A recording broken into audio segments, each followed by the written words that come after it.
अधिकारी यहाँ पे बैठे हुए हैं। हाँ, ये जितने भी पुलिस के अधिकारी हैं भाई साहब, एक अनुरोध करूंगा आपसे। ये अलीगढ़ में मेरा दूसरा कार्यक्रम है। अलीगढ़ में जो पहला कार्यक्रम था वो अलीगढ़ के पुलिस स्टेशन में था मेरा, और 1 घंटे मेरे को कविता पढ़ने के बाद दिल्ली पुलिस ने खाकी कलर का लिफाफा दिया।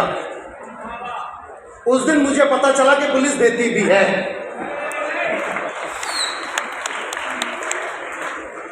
तो भाई साहब, मैंने खाकी कलर के लिफाफे को यूं आकाश में यूं साइड करके थोड़ा सा साइड से फाड़ा ही था, पीछे से कांस्टेबल ने मेरी गुद्दी पकड़ ली।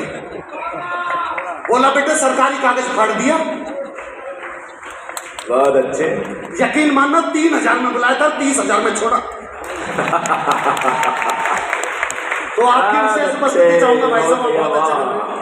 कुछ लोग, हाँ, मैं काफी देर से देख रहा हूँ जिस मंच पर आदरणीय हरिओम पवार जी होते हैं, दद्दा हमारे बीच में बैठे होते हैं, सुकुमार जी बैठे होते हैं, ये हमेशा एक बात कहते हैं, विनोद कुछ ऐसा पढ़ो मंच पे कि तुम एक जगह पे रुक जाओ तो आगे की पंक्तियां बैठे हुए सब गाए। मैं दावा करता हूँ साहब, अब जो मैं गाने जा रहा हूँ, वो जो बच्ची लाल टोपी में बैठी है, वो जो बच्चा माँ की गोद में बैठा है, वो भी उस पंक्तियों को आगे बोलेंगे। ये मेरे बड़ों ने मुझे सिखाया। आदरणीय दिनेश जी मुझे बोलते, विनोद मंच पे कुछ ऐसा पढ़ो कि एक जगह तुम रुक जाओ तो आगे की पंक्तियां बैठे हुए श्रोता करें। मैं दावा करता हूँ साहब, आप बोलेंगे तो सुनिएगा कि सर्द हवा ने मुंह है मोड़ा, बदला सा है मौसम थोड़ा, गर्म हवा का पहला झोंका, बदल रहा है हर नजारा, चुभती जलती गर्मी,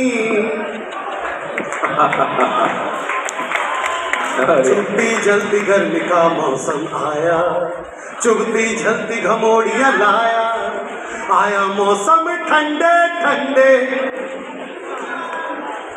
बोल भी रहे हो लेकिन फिर ताली नहीं बजा रहे भाई साहब। मैं दिल्ली से आया हूँ और मैं दावा करता हूँ, ये तो 80 मजाक की बातें थी। अब की बार मैं दावा करता हूँ, मैं अब की बार दावा करता हूँ कि कुछ ऐसी 4 पंक्तियां सुनाऊंगा। मैं तीसरी पंक्ति पर रुकूंगा और चौथी पंक्ति आप सब जानते होंगे, बस जब आप पंक्ति समझ जाओ तो तालियों से। कि दिल्ली की एक लड़की ने दूसरी लड़की से पूछा कि तू जिस लड़के से प्यार करती थी तूने छोड़ क्यों दिया। कुछ लड़कों के चेहरे पे स्माइल देखी, इसका मतलब आज रोज डे रोज का फुल एक्सेप्ट हो गया भाई साहब। तो एक दिल्ली की लड़की ने दूसरी लड़की से पूछा, पर दिल्ली की राजनीति को दिमाग में रखेगा साहब, कि दिल्ली की लड़की ने दूसरी लड़की से पूछा कि तू जिस लड़के से प्यार करती थी तूने छोड़ क्यों दिया। तो लड़की ने जो जवाब दिया वो 4 पंक्ति में, 3 मैं पढ़ूंगा, चौथी आप पढ़ना, और जब समझ में आ जाए तो तालियां देना। तो लड़की ने बोला भाई ये कारण था उसके छोड़ने का कि कर्जे में उसका एक एक बाल निकला, कहाँ का धनी था वो कंगाल निकला।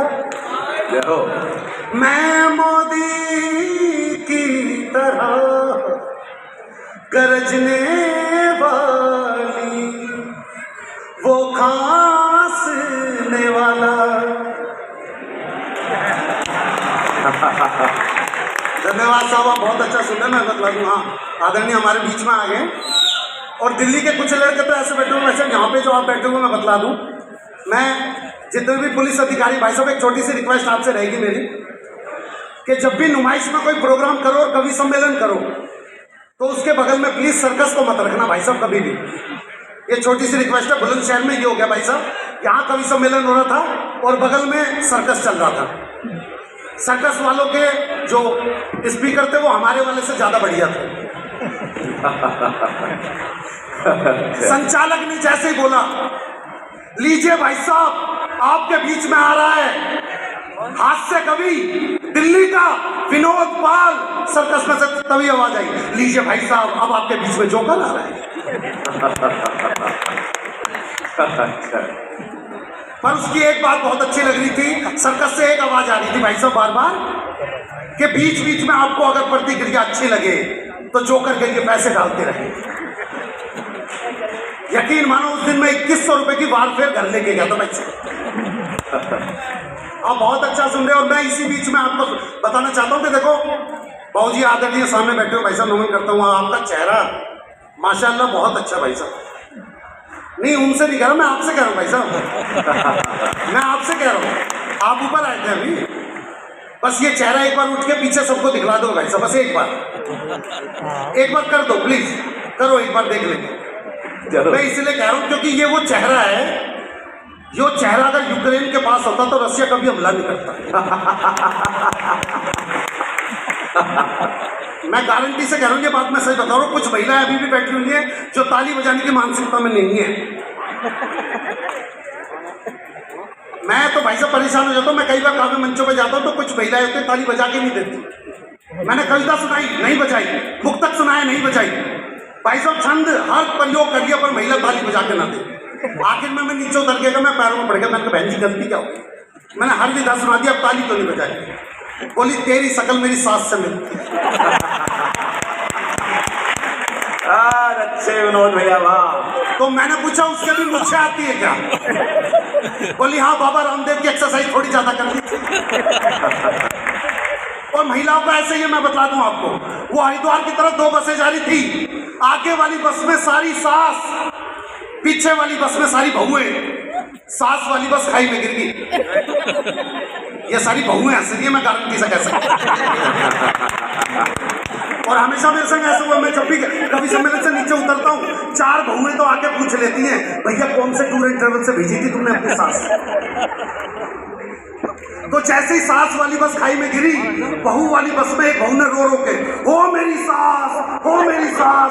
सबने बोला ओहो तू तो बहुत प्यार करती थी। कह रही ना मेरी वाली तो आई ना। आप बहुत अच्छा सुन रहे हैं, यकीन मानिए। और मैं जो लोग अभी भी ताली नहीं बजा रहे तो एक बात सुन लेना कि सावन में जिस पेड़ पे घोंसला हो जाता है, पतझड़ में वही पेड़ खोखला हो जाता है। और हाथ पे हाथ रख के बैठने वालों, आपकी तालियों से किसी का हौसला हो जाता है। बहुत अच्छा है भाई, वाह वाह वाह वाह। अब एक बात और बता दूं भाई साहब मैं आपको, लड़के पूरे दिन चिल्लाते रहते हैं, ओए दिनेश इधर आ, राहुल इधर आ, मंगेश इधर आ। और रात के 10 बजे इन लड़कों की आवाज पता कैसे हो जाती है मोबाइल पे? हेलो। बाबूजी लड़कों का तो समझ में आ रहा, आप क्यों हंसी? बढ़िया विनोद, क्या बात है वाह। अच्छा लड़की को तो नहीं पता ना कि लड़का किस टेम्परेचर मोड में बैठा हुआ है। लड़की बोलती है हाँ हेलो।